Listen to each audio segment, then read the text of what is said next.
This is the most expensive project in human history.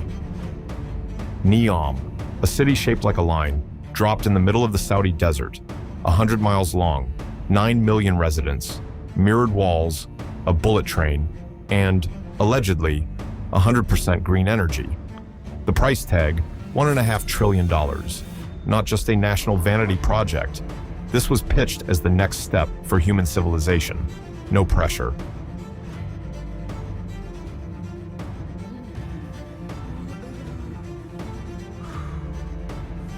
But right now, construction's stalled, the money's frozen, and odds are, Neom, as advertised, is never getting built. And this is the other famous square in the kingdom. Dira Square. Locals call it Justice Square.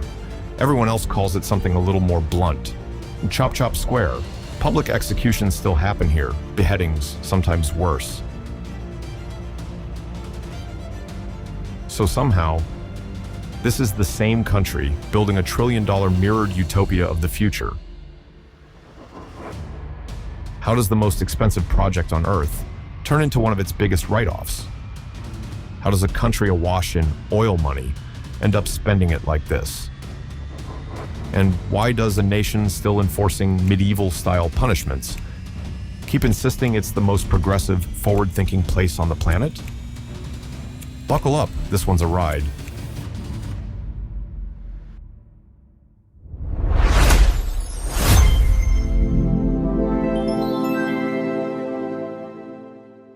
Let's start with the land itself, because it explains everything. 95% of Saudi Arabia is desert or semi-desert. 0 permanent rivers, not one. Basically, nature looked at this land and said, no thanks. Which, ironically, is exactly what made this country rich beyond belief. In 1932, the Kingdom of Saudi Arabia is born, and it is broke, one of the poorest countries on the planet.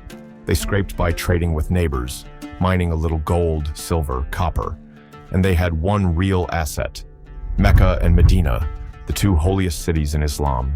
Every Muslim on earth is expected to make the pilgrimage, the Hajj, at least once in their life. That pilgrimage traffic was basically the entire economy. Then the king's advisor, a British-turned-Saudi convert named Jack Philby, brings in American engineers. Their job? Find water. They drive 1,500 miles across the desert. Drill. Drill again. Find no water. But they do find something else out east. Oil. The king, never one to undersell himself, immediately demands 100,000 pounds in pure gold. For oil reserves, nobody's even fully mapped yet. The Americans, being Americans, negotiate him down, 35,000 up front, another 20,000 in 18 months, and a $100,000 bonus if they actually strike oil. Absolute masterclass in negotiating against yourself, honestly. March 1938. The first Saudi well starts pumping. The king personally turns the valve. And just like that, Arabian crude starts flowing out into the world, and everything about this country is about to change. 1945, aboard a U.S. Navy cruiser. The American president and the Saudi king shake hands on a deal that would define the next 80 years of Middle East politics. America protects the kingdom. Saudi Arabia keeps the oil flowing to America. Simple, transactional, and one of the longest-running alliances in modern geopolitics. Fast forward to September 1960. Iran, Iraq, Kuwait, Saudi Arabia, and Venezuela form OPEC, a cartel built to control oil output and stop Western oil companies from setting prices unilaterally. Translation: you've been pricing our oil for us. That ends now. OPEC nations were already furious about the UN's partition of Palestine and Israeli territorial gains after subsequent wars. So on October 6, 1973, an Arab coalition attacks Israel. Israel is backed hard by US tanks, jets, and ammunition, holds the line. Problem: the US is now getting 20% of its oil from Arab nations. And since OPEC can't fight America militarily, they do the next best thing. They cut America off, and Canada, and Japan, and a chunk of Europe, for good measure. The result? Total chaos. Oil prices quadruple almost overnight. Gas lines wrap around blocks. Inflation eats currency alive. Unemployment climbs. Economies stall out. One of the clearest lessons in modern history on just how fast the entire world can be rearranged by a few countries with the right resource and the wrong mood. 1974. The U.S. Treasury Secretary flies to Riyadh with one mission: defuse the oil weapon permanently. The pitch? America keeps guaranteeing Saudi security. In return, Saudi Arabia resumes oil exports to the world and agrees to sell that oil in U.S. dollars, and only U.S. dollars. Now, historians actually argue about how official this deal really was. There's no neat signed contract everyone agrees on, but however it happened, the effect was the same: cheap oil for America, and the entire planet suddenly needing U.S. dollars to buy energy. That's the birth of the petrodollar system, and it's a huge reason the dollar still dominates global trade today. Bahrain, Kuwait, Qatar, similar deals followed. A whole club of oil monarchies, all quietly plugged into Washington. Quick correction to the record, because even we get this wrong sometimes. The original American oil company, KSOC, was rebranded Arabian American Oil Company, Aramco, back in 1944. It wasn't until 1980 that Saudi Arabia fully bought the company out from American ownership, turning it into a fully state-controlled giant. Today, Aramco isn't just an oil company. It's arguably the most valuable company on Earth. Late 1990. The U.S. deploys 500,000 troops into Saudi Arabia, January 17, 1991. Operation Desert Storm. Kuwait is liberated. Saddam Hussein's army is crushed in weeks. Saddam, weirdly, stays in power anyway. That's a whole other video. But the war leaves a mark on the kingdom itself. Foreign troops stationed on Islam's holiest soil sparks real backlash from religious hardliners at home. Tension the monarchy is still quietly managing decades later. 2016, Saudi Arabia unveils its boldest bet yet. Vision 2030. The plan: wean the entire economy off oil and transform the kingdom into one of the most developed nations on the planet. Ambitious. Also very, very expensive. So, where's the money coming from? Enter the Public Investment Fund, the PIF, Saudi Arabia's sovereign wealth fund, built to buy stakes in anything with growth potential. Tech, entertainment, energy. You name it. The goal: control 3% of global assets by 2030, worth about $2.5 trillion. At the time, the fund was already sitting on roughly $600 billion, with stakes in everything from Facebook to Boeing to Uber to Nintendo. And then, they discovered sports, Formula One races, heavyweight boxing, tennis, rally racing, esports, a brand new Live Golf League with a $2 billion budget, built purely to poach the world's best golfers with contracts too big to say no to. Oh, and they bought an English Premier League football club, Newcastle United, because why not? Summer 2023.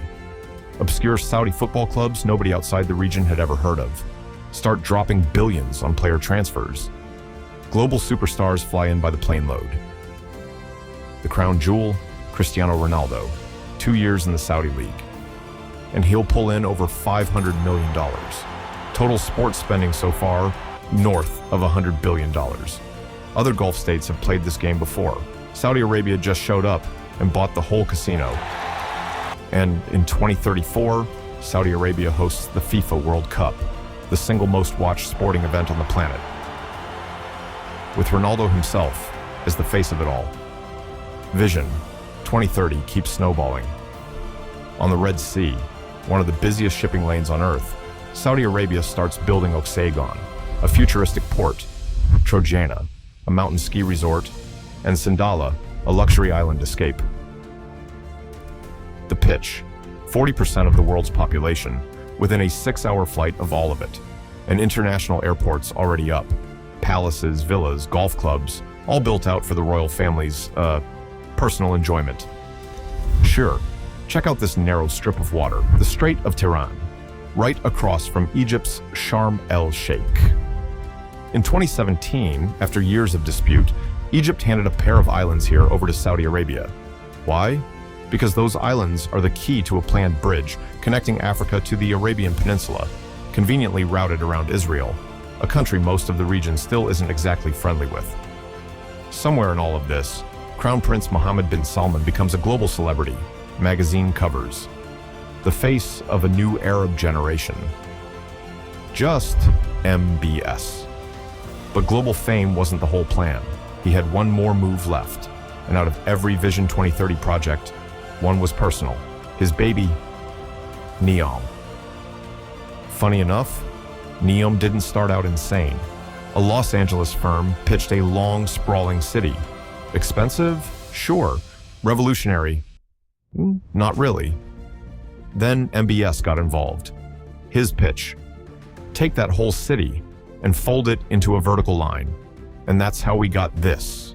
A wall taller than the Empire State Building, 170 miles long, mirrored end to end, 9 million people living inside it. And the ideas kept piling on. A massive, man-made harbor carved into the desert. Gates hundreds of meters tall. A 30-story glass structure suspended from the ceiling.